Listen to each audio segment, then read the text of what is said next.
సిటీలో ఉన్నప్పటికీ కూడాను మీకు బ్రాడ్బ్యాండ్ కనెక్షన్ అనేది అందుబాటులో ఉండదు. సో అట్లాంటి వాళ్ళకి ఇది బాగా ఉపయోగపడుతుంది. జియోలో మనం చూసుకున్నట్లయితే జియోలో ఒక రూమర్ అయితే నడుస్తుంది. ఏదంటే ఎయిర్టెల్ ఏదైతే లాంచ్ చేసిందో ఆ ప్రైస్ కంటే 20% తక్కువగానే వీళ్ళ యొక్క ప్లాన్స్ అనేవి ఉంటాయి. హాయ్, నా పేరు మౌలి, మీరు చూస్తున్నారు మౌలి టెక్ ఇన్ తెలుగు. ఈ రోజు ఈ వీడియోలో ఎయిర్ ఫైబర్ అండ్ అలాగే ఆప్టికల్ బ్రాడ్బ్యాండ్ కనెక్షన్స్ ఉన్నాయి కదా, ఈ రెండింటి మధ్య వేరియేషన్, అలాగే ఈ రెండిట్లో ఏది తీసుకుంటే బెటర్, అలాగే ఈ రెండిట్లో వచ్చే ఫీచర్స్ ఏంటి, టోటల్ ఇన్ఫర్మేషన్ అంతా కూడా ఈ వీడియోలో చూసుకుందాం. వీడియోని ఎక్కడ స్కిప్ చేయకుండా అన్ని వరకు చూడండి, మీకు కన్ఫర్మ్ గా క్లారిటీ అయితే వస్తుంది. సో ఈ వీడియో చూస్తున్న వాళ్ళు ఎవరైనా ఇంకా మన ఛానల్ సబ్స్క్రైబ్ చేయకుండా చూస్తున్నట్లయితే వెంటనే సబ్స్క్రైబ్ చేసుకోండి. అలాగే పక్కనే ఉన్న బెల్ ఐకాన్ యాక్టివేట్ చేసుకున్నట్లయితే నేను వీడియో అప్లోడ్ చేయగానే వెంటనే మీకు నోటిఫికేషన్ వస్తుంది. అసలు ఎయిర్ ఫైబర్ అనేది ఎలా వర్క్ చేస్తుంది అనేది మొదటగా చూసుకున్నట్లయితే ఇది మనకి ఎట్లాంటి కేబుల్స్ తో ఉండదు. మాక్సిమం మనకి ఇది వైర్లెస్ గా వస్తుంది. ఇది ఒక రౌటర్ ఉంటుంది. ఆ రౌటర్ లో మనం ఒక 5G సిమ్ కార్డ్ ని ఇన్సర్ట్ చేసుకున్నట్లయితే డైరెక్ట్ గా మీకు ఎక్కడైతే 5G నెట్వర్క్ అవైలబుల్ గా ఉంటుందో ఆ ప్లేస్ లో ఇది ప్లేస్ చేసుకొని డైరెక్ట్ గా ప్లగ్ అండ్ ప్లే గా మీరు యూజ్ చేసుకోవచ్చు. దీనికి ఎటువంటి ఇన్స్టాలేషన్ పర్సన్ అవసరం లేదు.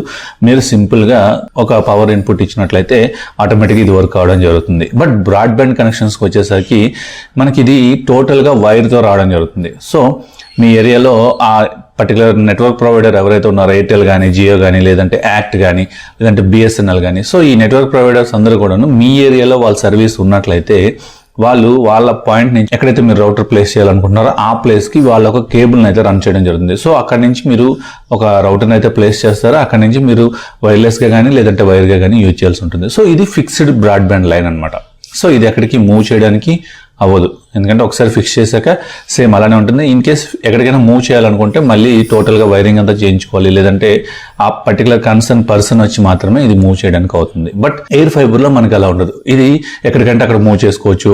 పర్టికులర్గా ఒక ప్లేస్లో పెట్టారు, అక్కడ మీకు సిగ్నల్ తక్కువ ఉందనుకుంటే వేరే దగ్గర పెట్టుకోవచ్చు, లేదంటే మీరు వేరే ప్లేస్కి వెళ్తున్నారు ఆ ప్లేస్కి కూడా దీన్ని ఈజీగా షిఫ్ట్ చేయొచ్చు. ఎయిర్ ఫైబర్ అనేది మనకి డైరెక్ట్గా 5G నెట్వర్క్తో వర్క్ అవడం జరుగుతుంది. సో అందుకోసం అని చెప్పేసి డైరెక్ట్గా ఇందులో ఇన్బిల్ట్గా ఒక సిమ్ కార్డ్ని అయితే ఇన్సర్ట్ చేయడం జరుగుతుంది. ఈ సిమ్ కార్డ్స్ అనేవి పర్టికులర్ గా ఈ డివైజెస్ కి మాత్రమే వర్క్ అవుతాయి. మనం రెగ్యులర్ గా మొబైల్లో యూజ్ చేసే సిమ్ కార్డ్స్ ని ఈ ఎయిర్ ఫైబర్ డివైజెస్ లో యూజ్ చేస్తే వర్క్ అవ్వవు అనే చెప్పుకోవచ్చు. అండ్ అలాగే ఇది 4G నెట్వర్క్ లో కూడా వర్క్ అవుతుంది. బట్ ఏంటంటే మనకి వాళ్ళు చెప్పే స్పీడ్స్ అయితే మనకు రావు, చాలా స్పీడ్స్ అయితే డ్రాప్ అవడం చూడొచ్చు మనం. ఎందుకంటే మనకి 5G లో చూసుకుంటే ఆల్మోస్ట్ 200, 300, 1 Gbps వరకు కూడా స్పీడ్స్ అనేవి ఉంటాయి. బట్ మనం 4G లో చూసుకున్నట్లయితే 10 Mbps లేదంటే 20 లేదంటే 40 ఇట్లా ఇంతవరకు మాత్రమే ఈ స్పీడ్స్ అనేవి ఉంటాయి. సో అందుకోసం అని చెప్పేసి మనకి 4G నెట్వర్క్ ఉన్న కవరేజ్ ఏరియాలో కూడాను ప్రెజెంట్ అయితే వర్క్ అవుతున్నాయి. బట్ ఇక్కడ మనకి స్పీడ్ అనేది డ్రాప్ అవడం జరుగుతుంది. బ్రాడ్బ్యాండ్ కనెక్షన్స్ లో అయితే మీకు స్పీడ్ డ్రాప్ ఇష్యూ అనేది ఉండదు. ఎందుకంటే మీకు ఏదైతే స్పీడ్ మెన్షన్ చేస్తారో 30 Mbps లేదంటే 100 Mbps లేదంటే 1 Gbps వరకు కూడా స్పీడ్స్ ఉంటాయి. సో ఏదైతే వాళ్ళు స్పీడ్ మెన్షన్ చేస్తారో ఆ స్పీడ్ వరకు కూడా మీకు అక్యూర్ గా రావడం జరుగుతుంది. డౌన్లోడ్ స్పీడ్ అండ్ అలాగే అప్లోడ్ స్పీడ్ రెండు కూడా మనకి సేమ్ గానే ఉండడం జరుగుతుంది. బట్ ఎయిర్ ఫైబర్ లో మనకి download speed and upload speed ఒక్కొక్కసారి మారే అవకాశం ఉంటుంది. ఇందాక మనం చెప్పుకున్నట్లుగా ఎయిర్ ఫైబర్ ని ఒక ప్లేస్ నుంచి ఇంకో ప్లేస్ కి ఈజీగా మూవ్ చేసుకోవచ్చు. ఇది ఇందులో ప్లస్ పాయింట్ అని చెప్పుకోవచ్చు. అదే బ్రాడ్బ్యాండ్ కనెక్షన్ లో అయితే మీరు అలా ఉండదు. దీనికంటే ఒక రిక్వెస్ట్ ప్లేస్ చేయాల్సి ఉంటుంది. పర్టికులర్ కన్సర్న్ సర్వీస్ ప్రొవైడర్ మీకు ఆ రిక్వెస్ట్ ని యాక్సెప్ట్ చేసి మీరు ఎక్కడికైతే షిఫ్ట్ చేయాలనుకుంటున్నారో ఆ ఏరియాలో కూడాను సేమ్ సర్వీస్ మీకు అవైలబుల్ గా ఉంటేనే వాళ్ళు ట్రాన్స్ఫర్ అనేది చేస్తారు. లేదనుకున్నట్లయితే ఎక్కడితో డిస్కనెక్ట్ చేసుకోవాల్సి ఉంటుంది. బట్ ఎయిర్ ఫైబర్ కి మీకు అలా ఉండదు. మీరు ఎక్కడ కావాలంటే అక్కడికి, మీరు ఒక ఊరు నుంచి ఇంకో ఊరికి కానీ, లేదంటే ఏదైనా పల్లెటూరులో వెళ్తున్నా, లేదంటే ఏదైనా రిమోట్ లొకేటెడ్ ఏరియాస్ కి వెళ్తున్నా సరే మీకు జస్ట్ ఒక ఫోన్ సిగ్నల్ ఉంటే చాలా ఆటోమేటిక్ గా మీకు అది వర్క్ అవడం జరుగుతుంది. అది కూడా 5G సిగ్నల్ ఉంటే మీకు ఫుల్ స్పీడ్స్ వస్తాయి. 4G ఉంటే మీకు స్పీడ్స్ అనేవి తగ్గిపోతాయి. ప్రెజెంట్ గా చూసుకున్నట్లయితే ఎయిర్టెల్ మాత్రమే వాళ్ళ యొక్క ఎయిర్ ఫైబర్ అయితే లాంచ్ చేసింది. అది కూడాను మనకి ముంబై అండ్ ఢిల్లీలో లాంచ్ చేశారు. అండ్ సింగిల్ ప్లాన్ లో మాత్రమే లాంచ్ చేశారు. అది కూడా 100 Mbps ప్లాన్. అండ్ దీని ప్రైస్ విషయానికి వస్తే పర్ మంత్ 799 రూపీస్ గా పెట్టడం జరిగింది. ఇది మనకి 6 months అడ్వాన్స్డ్ పేమెంట్ తో తీసుకోవాలి. So 6 months advanced payment plus 18% GST కలుపుకొని, అండ్ అలాగే ఇది మనకి ఇన్స్టాలేషన్ ఛార్జెస్ కూడా దీనికి ఉండడం జరుగుతుంది. ఎందుకంటే ఈ రౌటర్ కాస్ట్స్ అనేవి చాలా ఎక్కువగా ఉన్నాయి.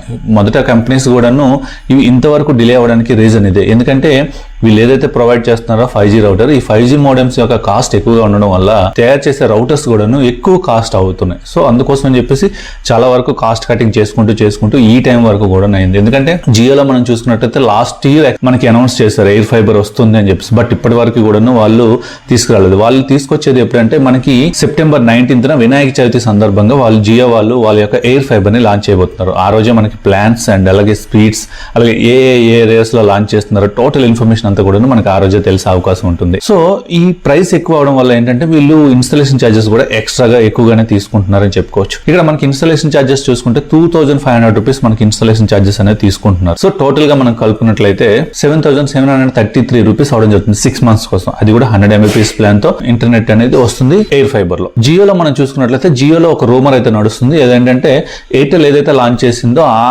ప్రైస్ కంటే 20% తక్కువగానే వీళ్ళ యొక్క ప్లాన్స్ అనేవి ఉంటాయని చెప్పేసి బయట రూమర్ అయితే నడుస్తుంది. మనం చూద్దాం 19th ఆల్రెడీ వీళ్ళు డేట్ అనౌన్స్ చేశారు కాబట్టి ఆ రోజు మనకి ఈ ప్లాన్స్ ఎంత ఉన్నాయి ఏంటి అనేది మనకి ఆ రోజు క్లారిటీ వచ్చే అవకాశం ఉంటుంది. అండ్ ఇక్కడ చూసుకోవాల్సిన విషయం ఏంటంటే ఏ నెట్వర్క్ అయినా సరే మనకి మాక్సిమం ఏదైతే మనకి బ్రాడ్బ్యాండ్ ప్లాన్స్ ఉన్నాయో ఆ ప్లాన్స్ కి సిమిలర్ గానే నెక్స్ట్ వచ్చే ప్లాన్స్ కూడా ఉంటాయి. ఎందుకంటే ఇప్పుడు మీరు ఆ బ్రాడ్బ్యాండ్ కనెక్షన్స్ కంటే ఎయిర్ ఫైబర్ యొక్క ప్లాన్స్ తక్కువగా ఉన్నట్లయితే అందరూ కూడా ఎయిర్ ఫైబర్ ప్రిఫర్ చేస్తారు కదా. అప్పుడు ఏమవుతుందంటే బ్రాడ్బ్యాండ్ యొక్క యూసేజ్ అనేది తగ్గిపోతుంది, కస్టమర్ బేస్ అనేది తగ్గిపోతుంది. కాబట్టి మాక్సిమం నాకు తెలిసి అయితే ఏవైతే ప్లాన్స్ ఉన్నాయో సిమిలర్ గా దానిగానే ఉంటాయి. బట్ ఇనిషియల్ గా లాంచ్ ఆఫర్స్ కింద కొన్ని ఆఫర్స్ ఇచ్చినప్పటికీ కూడా తర్వాత మనం చూసుకున్నట్లయితే బ్రాడ్బ్యాండ్ ప్లాన్స్ అలాగే ఎయిర్ ఫైబర్ ప్లాన్స్ రెండు కూడాను సేమే ఉండే అవకాశం ఉంటుంది. స్పీడ్స్ విషయానికి వస్తే రెండిట్లో కూడాను మనకి సేమ్ ప్లాన్స్ ఉంటాయి. 100 Mbps ప్లాన్ ఉంటుంది, అందులో 100 Mbps ప్లాన్ ఉంటుంది.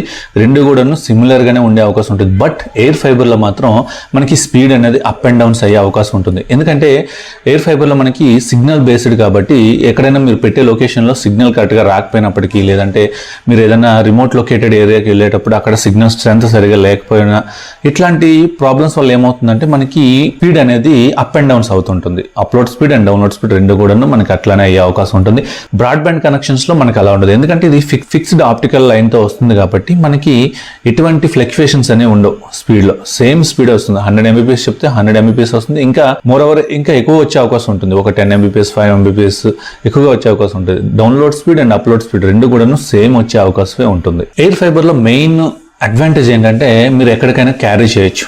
సో మీరు ఎక్కువ ట్రావెల్ చేసే పర్సన్ అయినా లేదంటే హౌస్ కానీ లేదంటే మీరు ఎక్కడైనా ఒక రిమోట్ లొకేటెడ్ ఏరియాస్ లో ఉంటున్నారు లేకపోతే అక్కడికి వెళ్ళాల్సి వచ్చింది, అక్కడ మీకు బ్రాడ్బ్యాండ్ కావాలి అనుకున్నట్లయితే మనకి వేరే ఆప్షన్ లేదు. ఇది మాత్రం మనకి చాలా బాగా ఉపయోగపడుతుందని చెప్పుకోవచ్చు. ఎందుకంటే మనకి ఇది ఎక్కడైనా సరే వర్క్ అవుతుంది. జస్ట్ మీరు పవర్ ఇచ్చుకుంటే చాలా ఆటోమేటిక్గా ఆ సిగ్నల్స్ అనేవి క్యాచ్ చేసి మీకు బ్రాడ్బ్యాండ్ కనెక్షన్ స్పీడ్స్తో మీకు ఇంటర్నెట్ అనేది రావడం జరుగుతుంది. సో అందుకోసం చెప్పేసి ఇది రిమోట్ లొకేటెడ్ ఏరియాస్లో మెయిన్గా అడ్వాంటేజ్. అలాగే కొంతమంది సిటీస్లో ఉన్నప్పటికీ కూడాను ఆ ఏరియాస్లో పర్టికులర్ బ్రాడ్బ్యాండ్ సర్వీసెస్ అనేవి ఉండవు. లైక్ జియో చూసుకున్నట్లయితే సిటీ అంతా కవర్ అవ్వదు. కొన్ని ఏరియాస్లో వాళ్ళు వదిలేస్తున్నారు. ఎందుకంటే అక్కడ ఇంకా వాళ్ళు నెట్వర్క్ ఎస్టాబ్లిష్ చేయలేదు, వాళ్ళ యొక్క ఫోల్స్ వేయలేదు. సో ఇట్లాంటి ఇష్యూస్ వల్ల వాళ్ళు కొన్ని ఏరియాస్ లో కవర్ చేయలేకపోతున్నారు. సో అట్లాంటప్పుడు సిటీలో ఉన్నప్పటికీ కూడా మీకు బ్రాడ్బ్యాండ్ కనెక్షన్ అనేది అందుబాటులో ఉండదు. సో అట్లాంటి వాళ్ళకి ఇది బాగా ఉపయోగపడుతుంది. ఎందుకంటే మీకు కేబుల్స్ తో పని లేదు, జస్ట్ మీకు ఫోన్ సిగ్నల్స్ వస్తే చాలు, అక్కడ ఇది ఈజీగా యూజ్ అవుతుంది. ఎయిర్టెల్ లో ఆల్రెడీ మనం చూసుకున్నట్లయితే ఢిల్లీలోనే ముంబైలో లాంచ్ చేశారు కదా, వీళ్ళు ఒక యాప్ ఉంటుంది. ఆ యాప్ లో మనం చూసుకున్నట్లయితే మీరు యొక్క రూమ్ స్కాన్ చేసినట్లయితే ఏ ఏరియాలో బాగా స్పీడ్ వస్తుంది, ఏ ఏరియాలో మీకు రౌటర్ ప్లేస్ చేస్తే బాగుంటుంది అన్నది కూడాను మీకు అందులో ఈజీగా ఉంటుంది. సో అక్కడి నుంచి మీరు ఈజీగా ప్లేస్ చేసుకోవచ్చు. సో ఈ రెండు కనెక్షన్స్ గురించి ఇంత చెప్పుకున్నాం కదా, ఈ రెండిట్లో ఏది తీసుకోవాలి అని మీకు కన్ఫ్యూజన్ ఉండొచ్చు. బట్ నేను కొన్ని పాయింట్స్ చెప్తాను. ఆ పాయింట్స్ వల్ల మీకు ఏంటంటే మీకు ఏది కావాలనేది మీకు ఒక అవగాహన వచ్చేస్తుంది.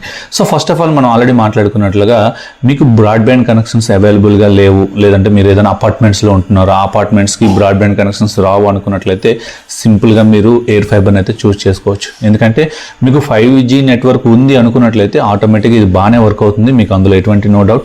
సేమ్ మనకి ఏదైతే ఆప్టికల్ బ్రాడ్బ్యాండ్ ప్రైసెస్ ఉన్నాయో సేమ్ ప్రైసెస్ లోనే మనకి లేదంటే అంతకంటే తక్కువగానే ఇది లాంచ్ చేస్తున్నారు కాబట్టి మీకు ఎటువంటి ప్రాబ్లం అయితే ఉండదు. అండ్ అలాగే చాలా మంది అనుకుంటారు 5G ఆల్రెడీ మొబైల్లో వస్తుంది కదా, మొబైల్లోనే యూజ్ చేసుకోవచ్చు కదా, అలాంటప్పుడు దీనికి ఎందుకు వెళ్ళాలి అనేది చూసుకున్నట్లయితే 5G అనేది మొబైల్లో లిమిటెడ్ గా ఉంటుంది. ఈ ప్రెజెంట్ అయితే వీళ్ళు వెల్కమ్ ఆఫర్ కింద అన్లిమిటెడ్ గా అయితే ఇస్తున్నారు. బట్ మనం ఆల్రెడీ చూసుకున్నట్లయితే పర్ డే మనకి 1.5 GB లేదంటే 2 GB ఇలానే వస్తుంది. సో అట్లాంటప్పుడు మీరు హెవీ యూజర్ అనుకున్నట్లయితే జస్ట్ 1.5 GB 4K లో చూసినట్లయితే జస్ట్ ఒక 10 minutes 15 minutes లోనే అయిపోతుంది. అదే మీకు బ్రాడ్బ్యాండ్ సర్వీసెస్లో చూసుకున్నట్లయితే మనకి 3300 GB వస్తుంది కాబట్టి మీకు 1 month ఎంత హెవీ యూజర్ అయినా సరే 3300 GB అనేది యూజ్ చేయలేరు. సో అందుకోసం చెప్పేసి ఈ ఎక్కువగా ఈ మొబైల్ నెట్వర్క్స్లో ఇంటర్నెట్ వచ్చినప్పటికీ కూడా ఈ బ్రాడ్బ్యాండ్ సర్వీసెస్ అనేవి ఎక్కువగా ప్రిఫర్ చేస్తారు. అండ్ అలాగే నెక్స్ట్గా మనం చూసుకున్నట్లయితే ఎక్కడికైనా క్యారీ చేయడానికి, సో మీరు ఒక ప్లేస్ నుంచి ఇంకో ప్లేస్కి రెగ్యులర్గా మూవ్ అవుతుంటారు, లేదంటే మీరు ట్రావెల్ పర్సన్ అనుకున్నా, లేదంటే మీరు ఎక్కడికైనా ఆఫీస్కి లేదంటే మీ హోమ్కి ఇది రెగ్యులర్గా షిఫ్ట్ చేయాలనుకున్నట్లయితే ఈజీగా మీరు దీన్ని క్యారీ చేయొచ్చు. సో అది కూడా ఒక అడ్వాంటేజ్. అండ్ అలాగే బ్రాడ్బ్యాండ్ కనెక్షన్స్ ఎవరైతే చూస్ చేసుకోవాలనుకున్నారో వాళ్ళకి కూడా కొన్ని అడ్వాంటేజెస్ ఉంటాయి. ఎందుకంటే ఇందులో ఫిక్స్డ్ గా మనకి స్పీడ్స్ అనేవి ఉంటాయి. మనకి ఎటువంటి ఇష్యూస్ అయితే రావు. స్పీడ్ అనేది చాలా వరకు కూడా సేమ్ వాళ్ళు ఏదైతే మెన్షన్ చేశారో ఆ స్పీడ్ అయితే మనం పొందొచ్చు.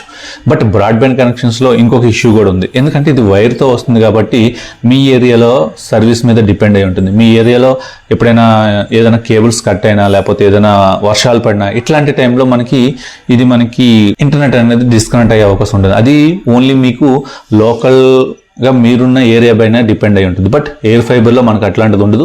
జస్ట్ మనకి సిగ్నల్ ఉన్నంత వరకు కూడా ఆటోమేటిక్ గా ఇది వచ్చేస్తుంది. సో ఇది ఈ కన్క్లూజన్ అయితే మీకు ఏది తీసుకోవాలనే ఇంకా మీకు డౌట్ ఉన్నట్లయితే మీ యొక్క రిక్వైర్మెంట్ కింద కామెంట్ సెక్షన్ లో కామెంట్ చేయండి.